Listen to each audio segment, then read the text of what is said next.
Thank you very much. I'm of course extremely delighted to be here to talk to you. It's a great privilege and honor. But I'm aware that the session is meant to end at 10:30, and one of my favorite quotes from Wittgenstein, the philosopher, is, "The aroma of coffee, perhaps." And that may not be an exact translation. So I'm sure some of you are thinking about coffee, and I'll try and end as close to 10:30 as possible. But that does mean I'm not necessarily going to read every single slide I put up, and that's for two reasons.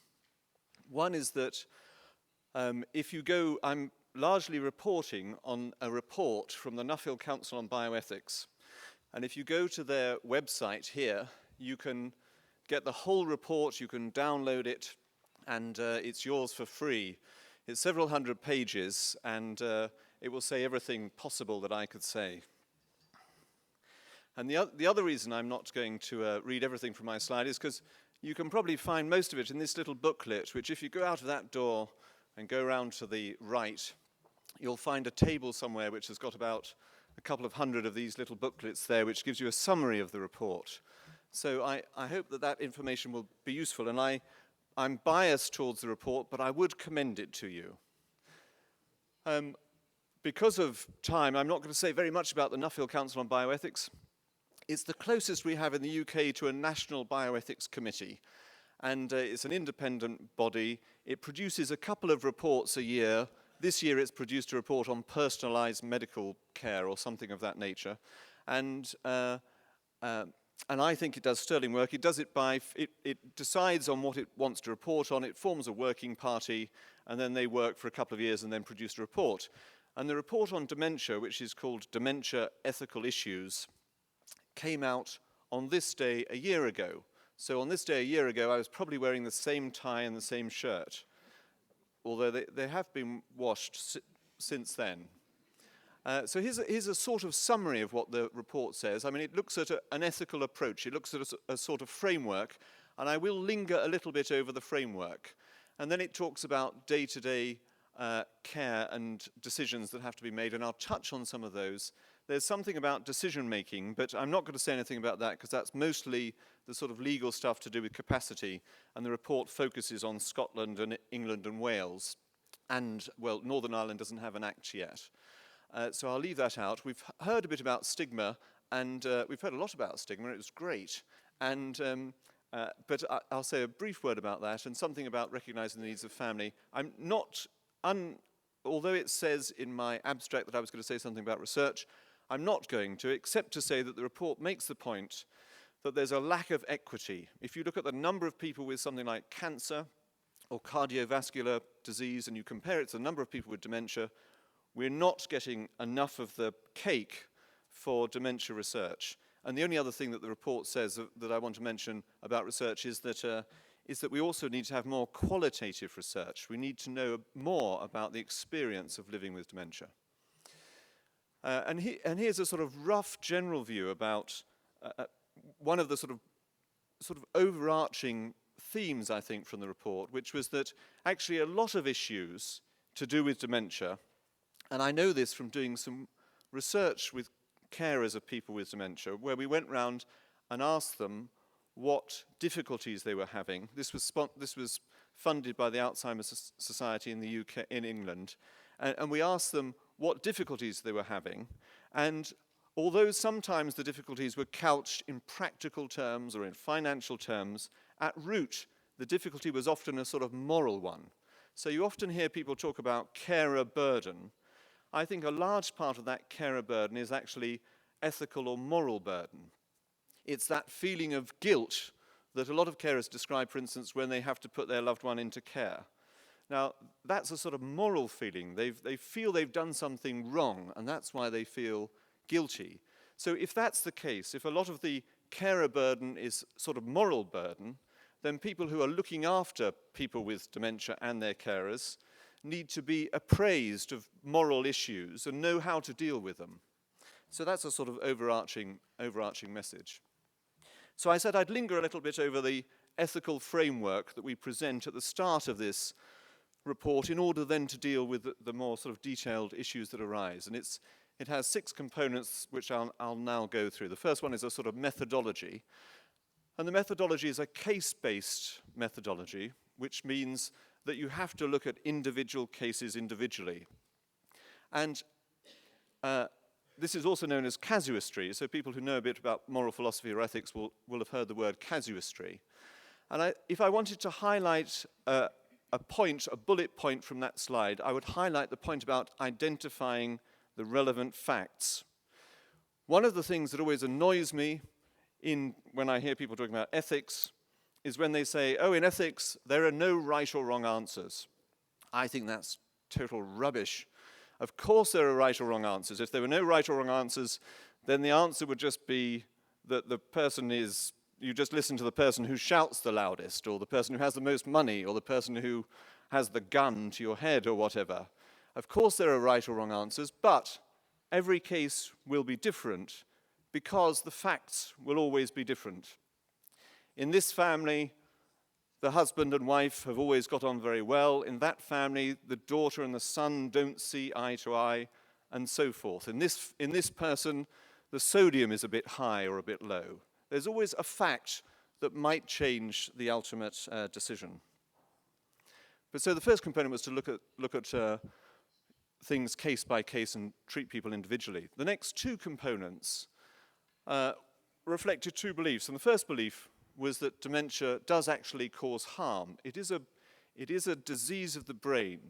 So in some ways, this is countering the thought, which I don't think is a completely bad thought, that maybe dementia is somehow connected to normal aging, but at some sort of extreme. So we're slightly countering that thought. And the reason for countering it is one reason for countering it is because of that thing I said at the start, which is that this is a disease like cardiovascular disease and respiratory disease and cancer. It causes harm in just the way those diseases cause harm, and it needs to have the same sort of attention as those diseases. But if you don't like that point, that's mitigated by the next point, which is that with the right sort of psychosocial environment, of course, and we've heard this first thing this morning in a moving way, of course, people can still lead a life that's worth living, and they can still do well in their lives. The next component looks a little bit more like traditional medical ethics because it's talking about promoting interests, and we're talking about promoting the interest in autonomy and an interest in well-being. But there are 2 spins to those 2 notions. The spin to do with autonomy is that actually, although in our societies there's great weight set on the notion of autonomy, in fact, maybe the weight is too great, because actually none of us is autonomous. I might think that I'm standing here in my prime. My family will always laugh if I talk about my prime, but I might think I'm standing here in my prime autonomous, but of course I'm not. I was highly dependent on all sorts of people to get me here. I'm highly dependent, for some of you, on the wonderful interpreters who are doing their interpretation at the minute, and so on. None of us is completely autonomous, despite the fact that we often feel that we are.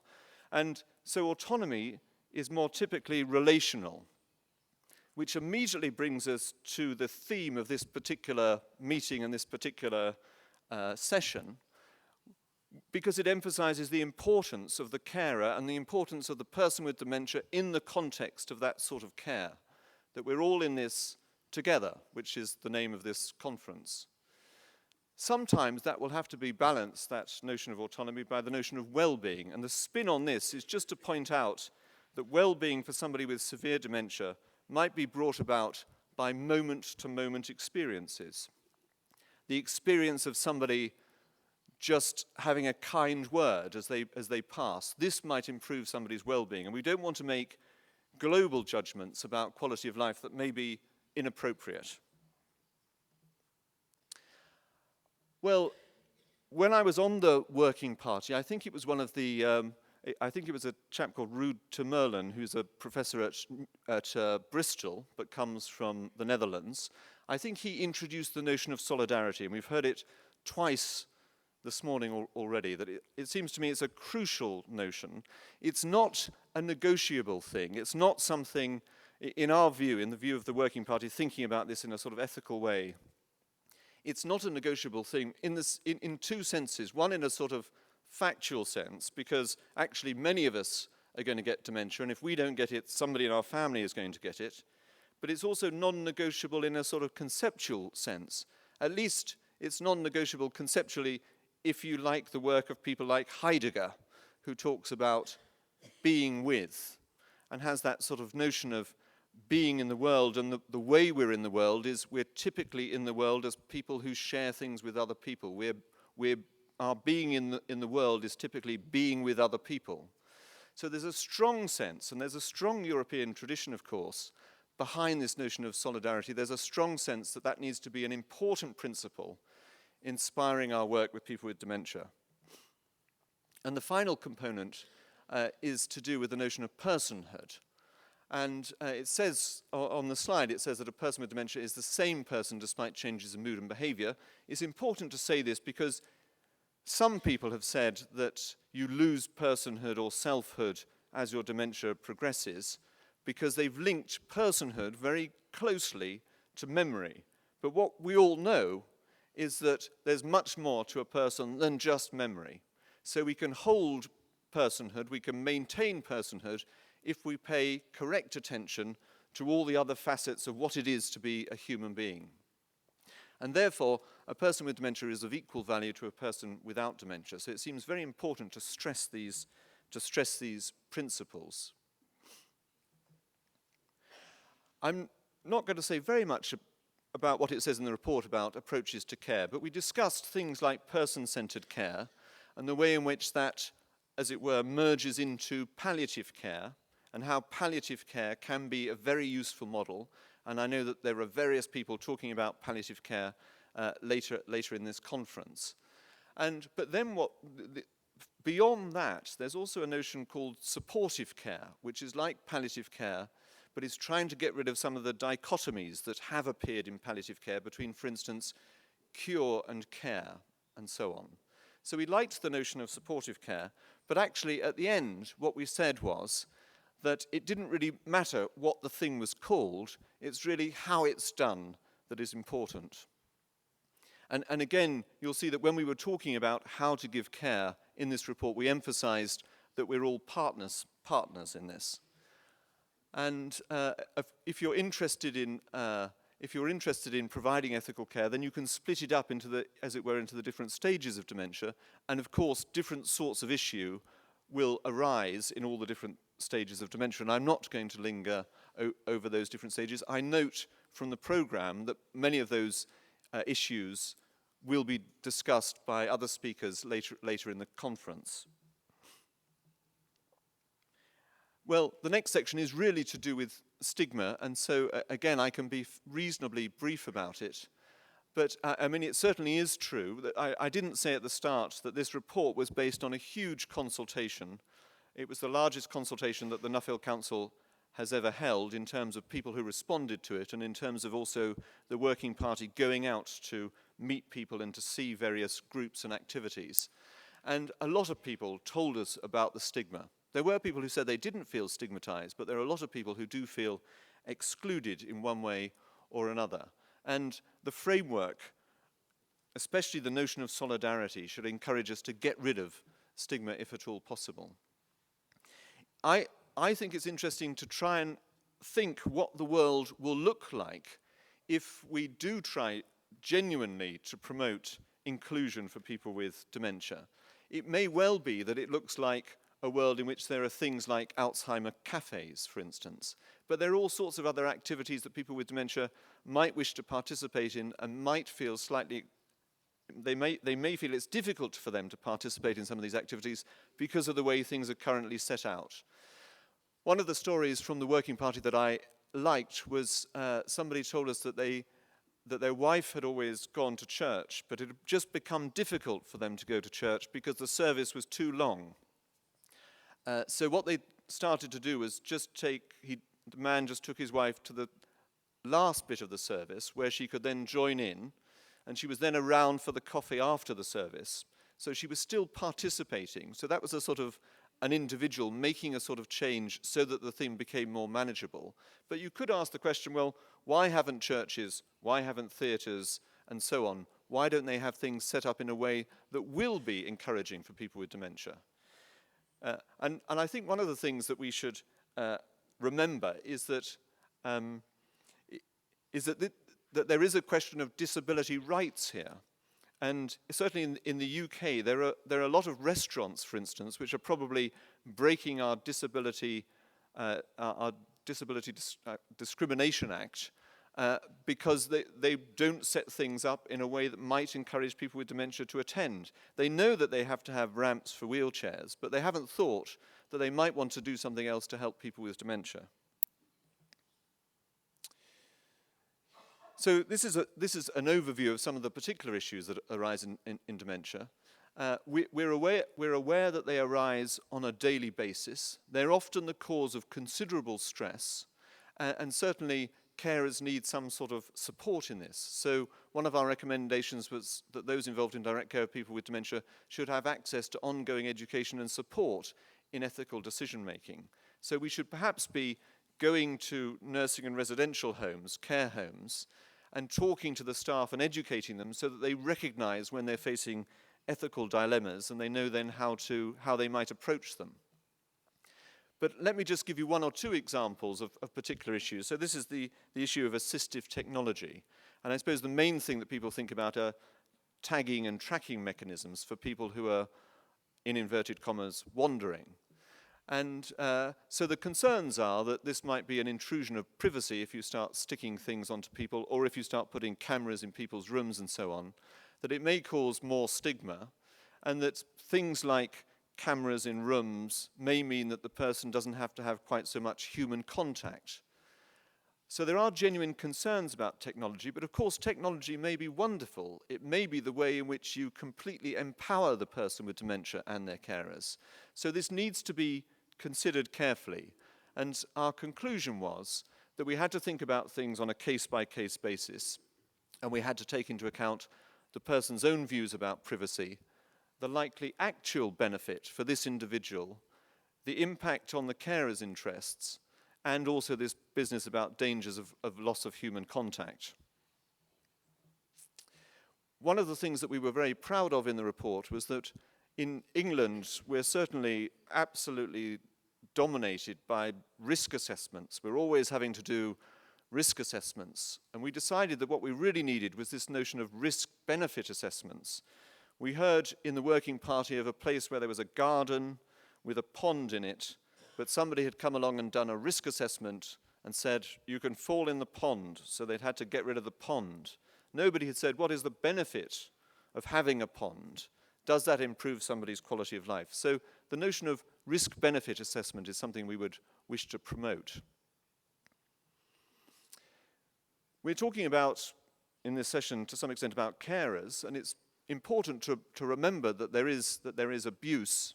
This was a report that appeared in early 2009 in the British Medical Journal, which showed that in the previous 3 months, 1% of UK carers had hit or physically hurt the person, and 33% reported behaviours categorised as psychological abuse. But the next line is the important one, that a lot of that, there may be some malign, evil people who are just abusers, but of course, a lot of abuse by carers is precisely because they're not receiving the amount of support that they should have. So this leads me in the last minute or two just to think a bit more about the needs of carers. These figures are bound to be old already, but last year there were almost 500,000 unpaid carers for people with dementia in England, and Jean-Georges mentioned yesterday the study by Alzheimer Europe, which showed that 50% of carers with people with late-stage dementia spend over 10 hours each day providing care. So anybody involved in dementia care must also be thinking about the needs of the needs of the carers as well. And this is what one of the people responding to the consultation said: to be cared for by others requires trust in the carer. It requires recognition of the carer as caring and of the importance of human community, again suggesting that notion of solidarity. So we said that unless there's evidence to the contrary, there should be a presumption of trust in carers by health and social care professionals and by care workers. A particular example of this is to do with confidentiality, because certainly in several studies that I know of in the UK and also in the consultation for this report, carers have reported that they're excluded, perhaps at the time of diagnosis, that doctors simply say, we can't talk to you about this because of confidentiality. And in the report, we emphasize that professionals need to take a broader view. They need to take a broader view of assessments of capacity to find out whether the person with dementia really has the capacity to say, you mustn't talk to my daughter about what's going on. They may lack the capacity if they don't recognize that they've been ringing the daughter up 20 times every single night. If they don't recognize they're doing that, they may not have the capacity to make a decision to say, you mustn't involve my daughter in anything to do with what's going on for me. And therefore, the doctor must act in the person's best interests, which may well be, it may not be, but it may well be to include the daughter by telling her relevant bits of information. That can sometimes be quite a difficult message for people like doctors who are bound by duties of confidentiality. So we need to consider the carer's own interests, and that's partly because carers often don't consider their own interests themselves. They'll care, as it were, again in inverted commas, for too long until they're actually almost ill themselves. So people helping the situation need to keep that sort of focus that they're now caring for the person with dementia, but also for the carer. So our conclusions are these, and they're more or less the things I started with. But I think if I wanted to put my conclusion in a more individual way, nothing to do with the Nuffield Council report, I recently had the great privilege of being asked to go to talk about this report in Australia by Alzheimer's Australia. And in the press release prior to me going, it said that I was going to say that there was a revolution. And I never remember saying that before I went. But as soon as I arrived, there were some interviews, and people said, oh, you're saying there's a need to be a revolution. And I thought, oh gosh, I better start to say there needs to be a revolution. And as I went round saying that I thought there needed to be a revolution, I then started to believe it. And actually now I firmly believe it.